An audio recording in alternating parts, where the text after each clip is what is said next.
Welcome to the HRchat podcast, bringing the best of the HR and talent communities to you.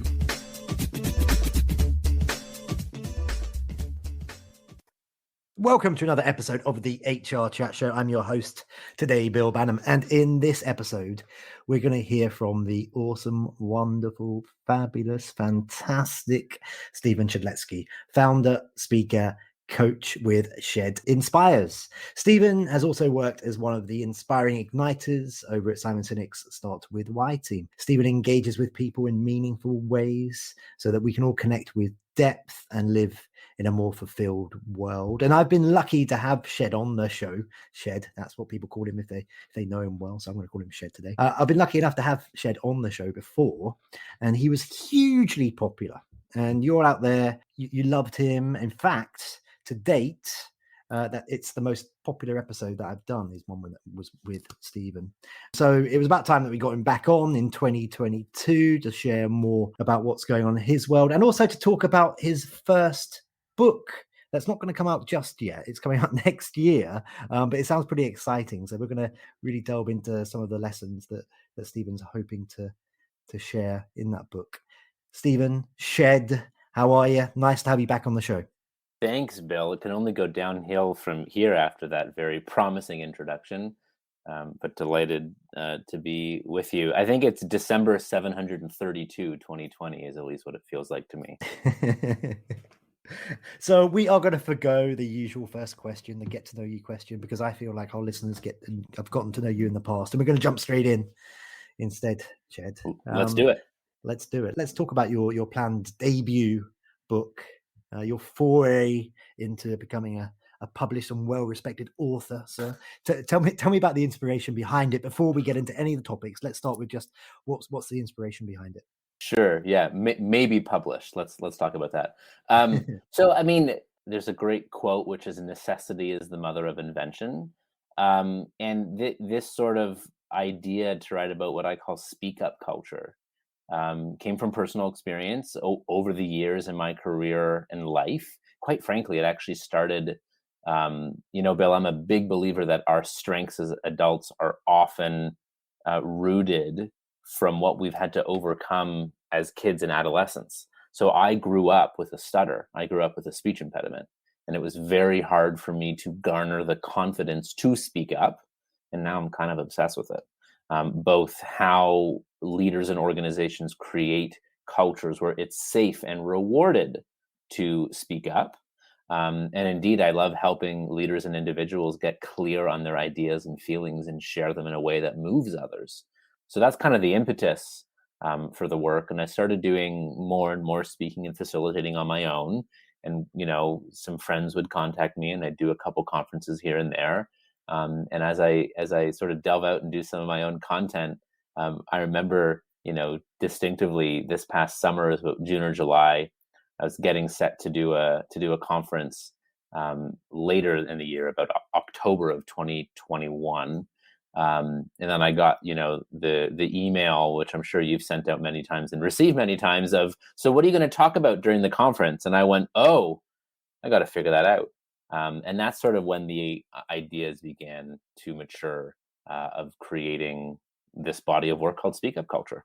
Tell me a bit about the influencers, those experts out there who have played a part in the creation of your new book. I know it's still being created. Yeah, I'm guessing, for example, the lessons from Simon Sinek have influenced the book. But who else?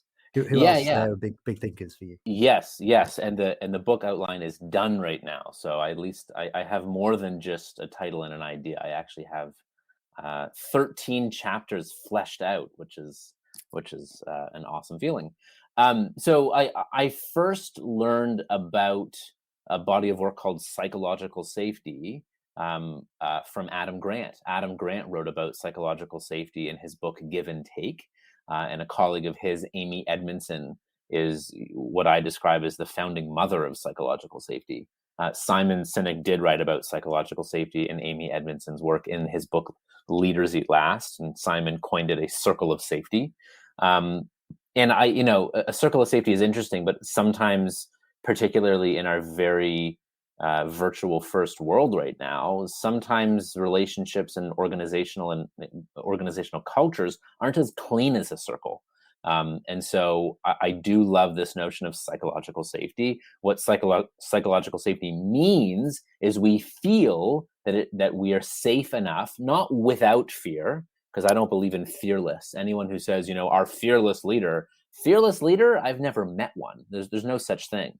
But in cultures where there is psychological safety, we feel safe enough to take the risk of speaking up, of having high candor and low fear, to share our ideas, share our concerns, like, is this going to work? Or I'm not trained for the job that I'm in, I need help, without fear of punishment or retribution, or even to dissent or disagree to someone more senior than us, and that it's not viewed as a cardinal sin.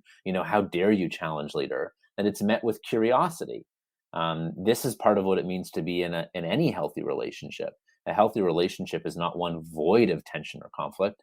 A healthy relationship is one where the inevitable experience of tension and conflict ensues, that we feel safe to move toward it, to move through it, and hopefully move beyond it and above it. That actually tension and conflict makes us better in our relationships and in what we can accomplish. So yeah, huge influences. First, Adam Grant.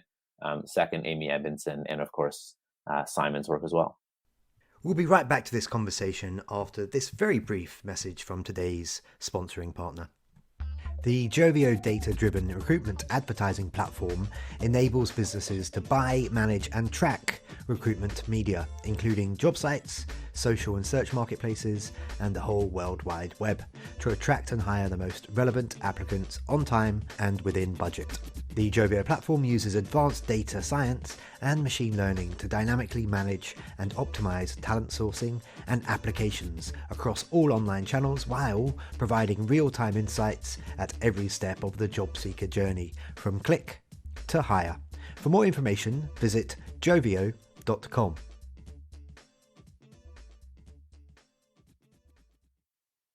Okay, so in 60 seconds or less, Shed, what is a speak-up culture?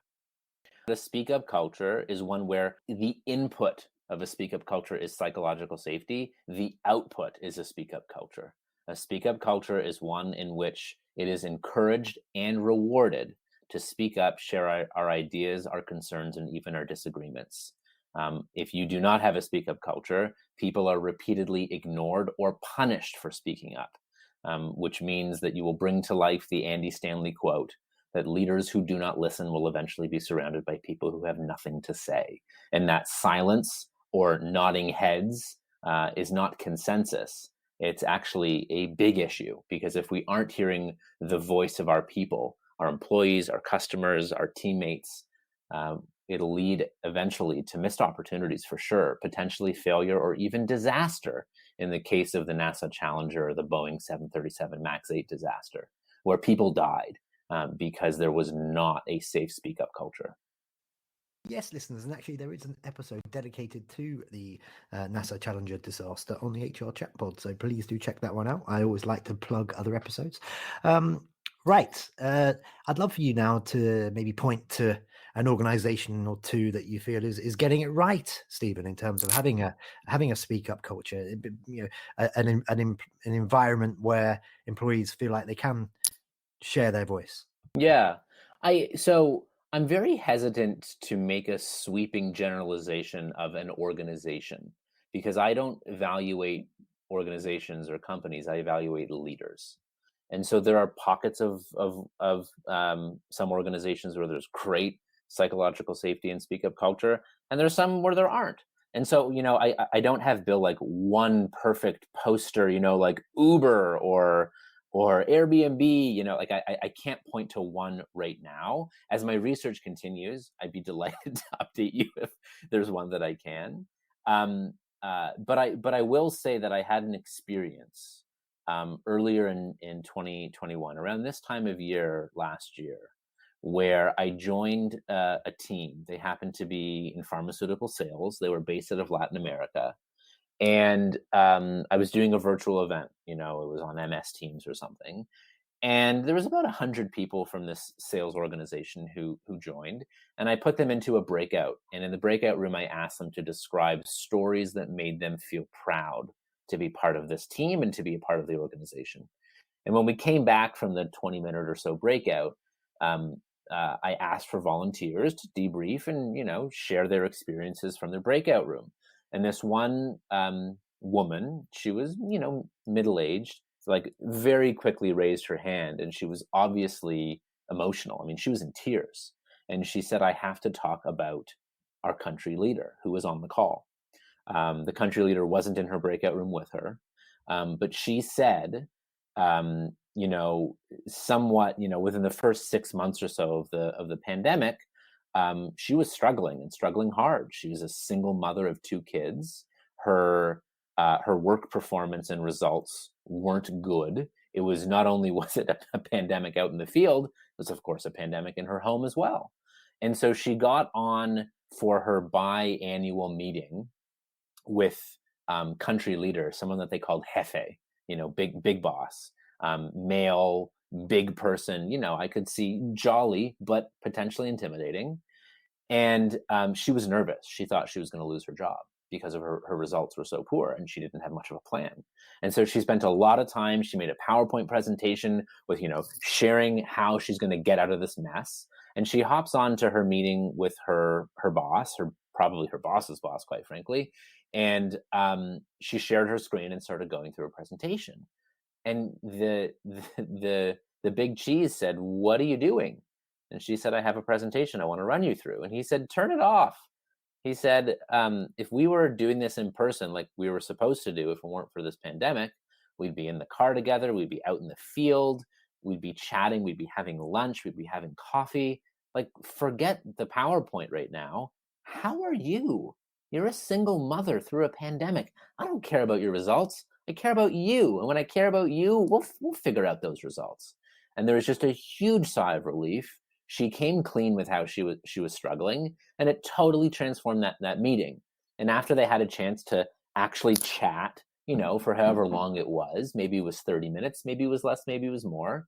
But then she finally showed her PowerPoint presentation, and the collaboration and levity and ability to actually have a productive meeting as opposed to a fear-based meeting was totally different, because that leader lived a definition of leadership.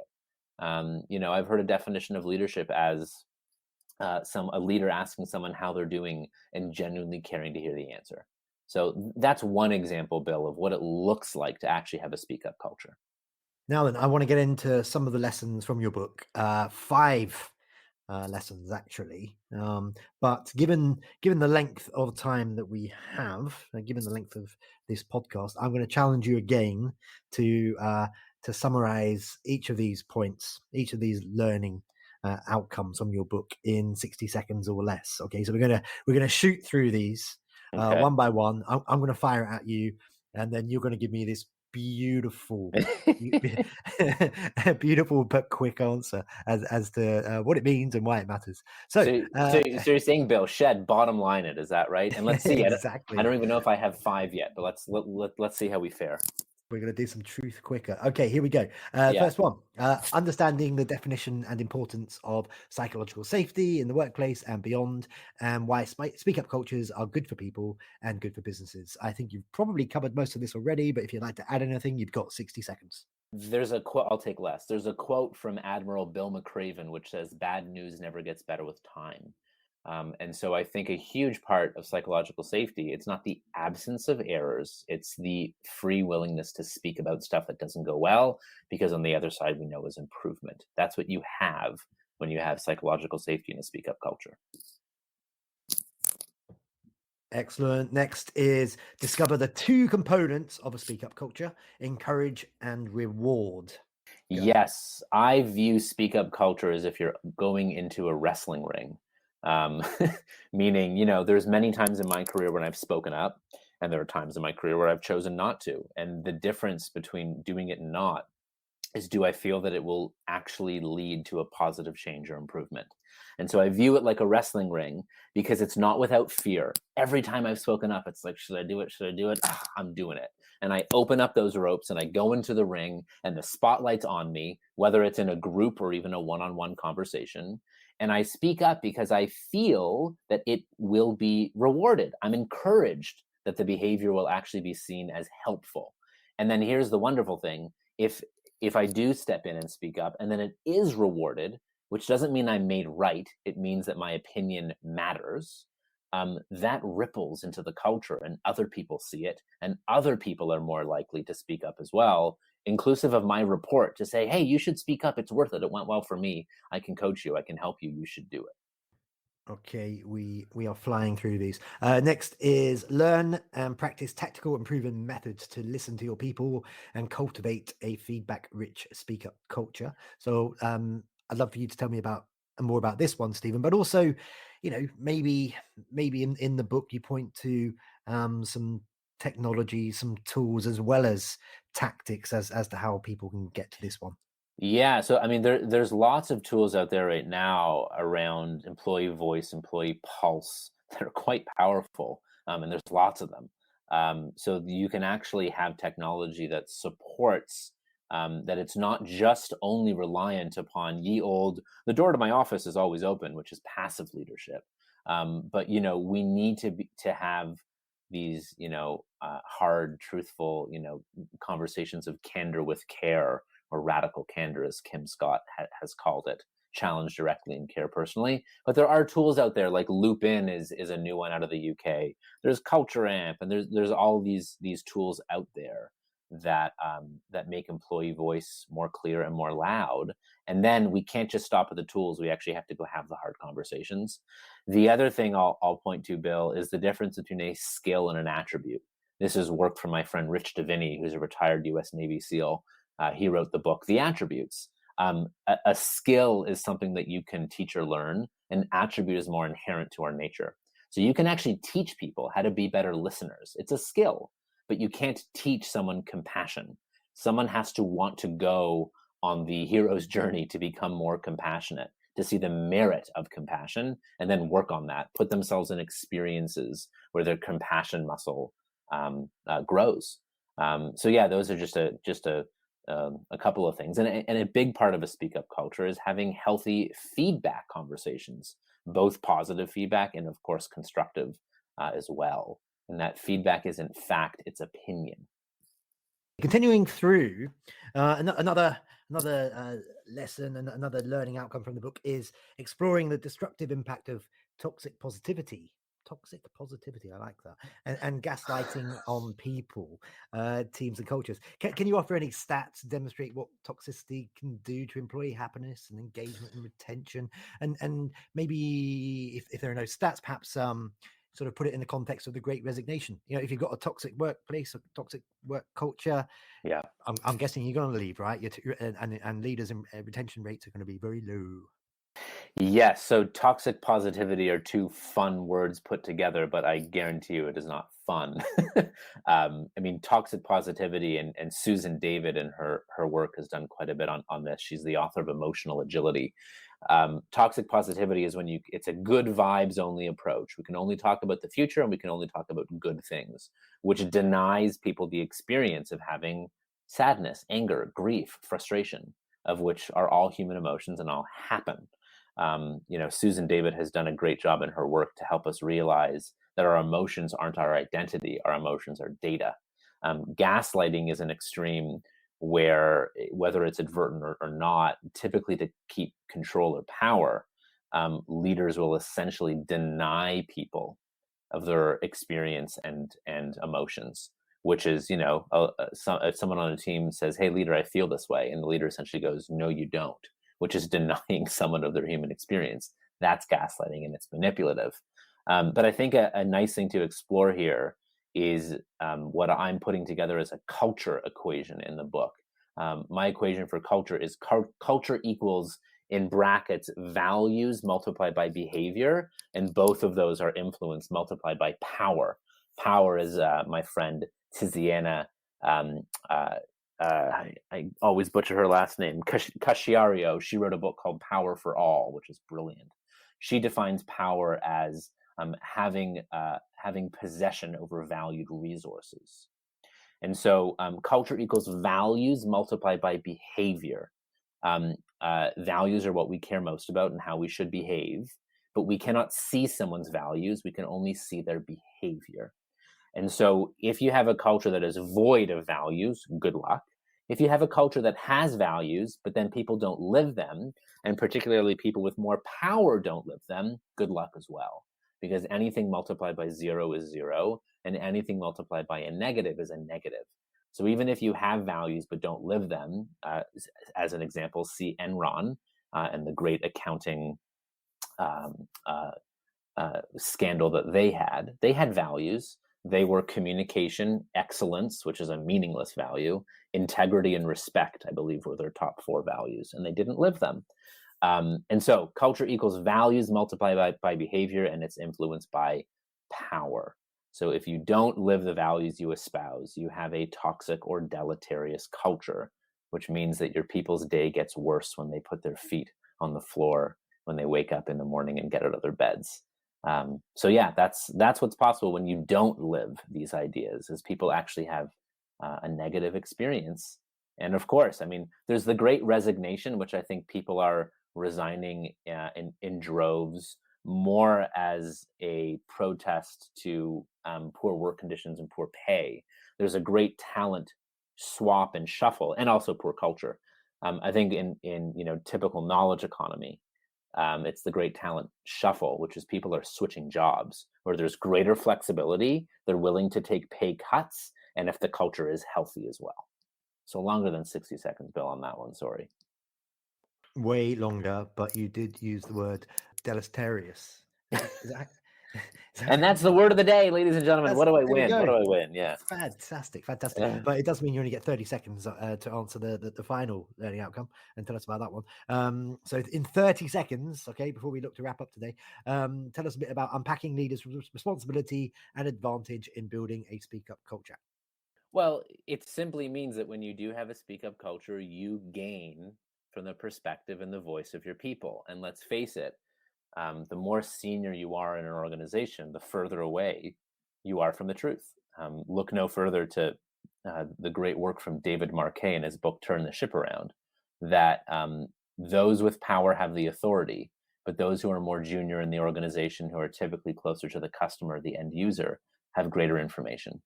And when you cultivate an environment where your people feel safe to speak up, those who have boots on the ground and see what's working and see what's not, feel as though they can speak up, voice it.